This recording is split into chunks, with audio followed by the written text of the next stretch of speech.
आज मुझे आपको ये बताते हुए शर्म आ रही है, मेरा सर शर्म से झुक रहा है कि मेरी सरकार ने हमारी नेवी के जो एक्स पर्सनल है, जो नेवी में कार्यरत रहे हैं, उनकी मदद नहीं करी है। और आज कह रही है मिनिस्ट्री ऑफ एक्सटर्नल अफेयर्स यानी कि विदेश मंत्रालय कि हमें शॉक लगा है जो खबर कतर से आई है उससे।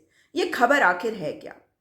अल धारा global technologies and consultancy services जो ट्रेनिंग देती है कतर में, और ये जो आर्म फोर्सेस हैं, जो सिक्योरिटी एजेंसीज हैं, उनमें काम करने वाले लोगों को उसमें जो भर्ती होते हैं उनकी ट्रेनिंग के लिए ये कार्य करते हैं।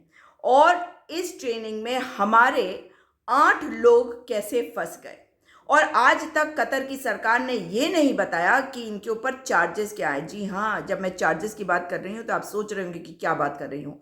पिछले साल जून में हमारे 8 फॉर्मर नेवी पर्सनल को गिरफ्तार कर लिया गया। क्या उनके ऊपर चार्जेस थे ये किसी को नहीं बताया गया।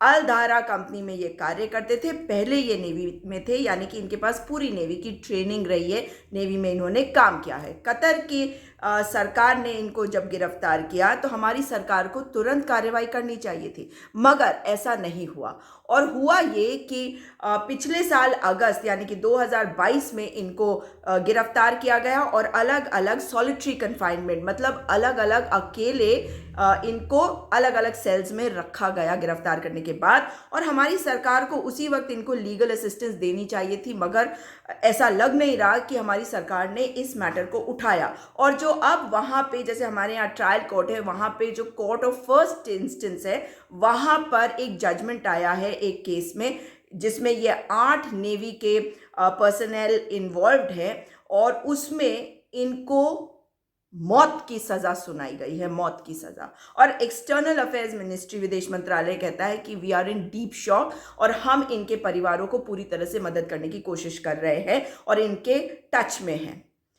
अब इन्हीं में से एक जो भारतीय जिनको डिटेन किया गया, commander, retired commander Purnendu Tiwari, जो अल धारा के मैनेजिंग डायरेक्टर थे और अपने समय में वे कई वॉरशिप्स को कमांड कर चुके थे, उनका भी नाम इस 8 की लिस्ट में है। इसके अलावा जून के महीने में एक जो नेवी के फॉर्मर कर्मी हैं, उनकी बहन ने भी सरकार को टैग करते हुए, प्रधानमंत्री को, जेपी नड्डा को, अमित शाह को टैग करते हुए उनसे मदद की गुहार लगाई थी, और उसमें कहा था कि ये हमारे देश का गौरव है, और मैं प्रधानमंत्री को हाथ जोड़कर निवेदन करती हूँ कि इनको वापस बुलाया जाए और इसमें कोई डीले ना हो। नरेंद्र मोदी जी, अमित शाह, राजनाथ सिंह और मिनिस्टर ऑफ स्टेट MEA, ये इन्होंने टैग करा था।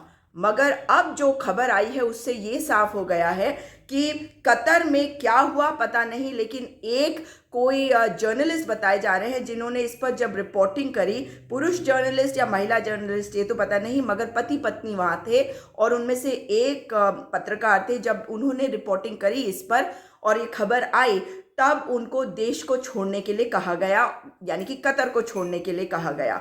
लेकिन इतने लंबे लंबे समय तक उन्हें अकेले बंद रखा गया, तो क्या हमारी सरकार को नहीं पता था? जब उन्हें शुरू में ही पता चल गया था कि ऐसा कुछ हुआ है, तो उन्हें कार्रवाई करनी चाहिए थी, बातचीत करनी चाहिए थी, और डिप्लोमेटिक चैनल्स खोलना चाहिए था। उन लोगों को लीगल असिस्टेंस जो देनी है वो देनी चाहिए थी। अब कहा जा रहा है कि इनके ऊपर एस्पियोनाज यानी कि जासूसी का आरोप है, मगर ये भी कोई पक्की बात नहीं है, क्योंकि अभी तक किसी को कुछ नहीं पता कि इसमें मामला क्या है। लेकिन जब विदेश मंत्रालय से पूछा गया तो उन्होंने भी कहा कि इसके बारे में वो ज़्यादा अभी नहीं बता सकते हैं।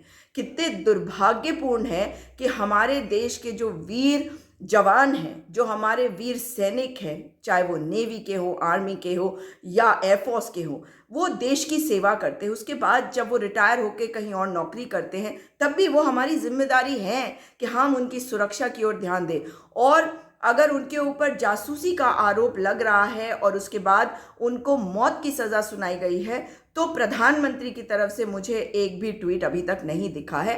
और ये मेरी मांग है सरकार से, त्वरित कार्रवाई करे। ये वही सरकार है जिनका छद्म राष्ट्रवाद आज सामने आ गया। ये सेना के नाम पर वोट तो मांग सकते हैं, ये पुलवामा के शहीदों के नाम पर वोट तो मांग सकते हैं, मगर ये प्रधानमंत्री को आज बताना पड़ेगा कि जो हमारे वीर बहादुर नेवी में कार्यरत रहे और आज रिटायर होने के बाद उन्होंने अल दहरा कंपनी में नौकरी करी, वहाँ के लोगों को ट्रेनिंग के लिए उन्होंने कदम बढ़ाए, अपना एक जीवन रिटायरमेंट के बाद भी कंटिन्यू किया, तो आज उनके परिवार वालों को गुहार लगानी पड़ रही है, मगर हमारी सरकार उन्हें बचा नहीं पा रही और ये कह रही है कि अब हम कर रहे हैं। और मैं आपसे कह रही हूँ साथियों कि अगर आज आपने आवाज़ नहीं उठाई, क्योंकि इनका ये छद्म राष्ट्रवाद है, प्रधानमंत्री मणिपुर की तरफ नहीं देखते और आज जब चुनाव है मिजोरम में तो मिजोरम की तरफ नहीं देखते, क्योंकि वो चाहते ही नहीं है कि इस इशू को रिजॉल्व करें, वो कर भी नहीं सकते, क्योंकि वो उन्होंने उसको ऑर्केस्ट्रेट किया है अपनी सरकार के माध्यम से। और ये हम देख रहे हैं कि उनकी सरकार क्या क्या बातें कर रही है, बीरेंद्र सिंह कैसे लोगों को विभाजित कर रहे हैं, और विभाजन की राजनीति तो प्रधानमंत्री भी करते रहे। लेकिन आज अगर आपने नहीं बोला तो ये छद्म राष्ट्रवादी हमारे इन वीर बहादुरों के लिए कुछ नहीं करेंगे। हमारे ये वीर बहादुरों को मौत की सजा सुनाई गई है और छद्म राष्ट्रवादियों की आज जो सरकार है देश में, उनके ऊपर हमारे को दबाव डालने की ज़रूरत है, ताकि हम अपने वीर बहादुरों को वापस अपने देश लेके आए, उनके परिजनों को सौंपे। ये हमारी जिम्मेदारी है, इन्होंने देश की सेवा करी है और आज अगर ये इस मुश्किल में पड़े हुए हैं तो जिम्मेदारी किसकी है? सरकार की है। मगर सरकार अगर कार्रवाई ना करे तो किसकी जिम्मेदारी है? आपकी और मेरी। आइए मिलकर आवाज उठाए, अपनी सरकार पर दबाव डाले कि इधर उधर की बात ना कर, अब हमारे वीर बहादुरों को छुड़वा कर कतर के अथॉरिटी से वापस लेके आओ और उन्हें उनके परिजनों को सौंपो, अपने देश में वापस लेके आओ हमारे इन 8 वीर जवानों को। और ये मैं इसलिए कह रही हूँ, उम्र कुछ भी हो, सैनिक तो है वो बहादुर होता है, वो हमेशा एक वीर सैनिक के रूप में ही जाना जाता है।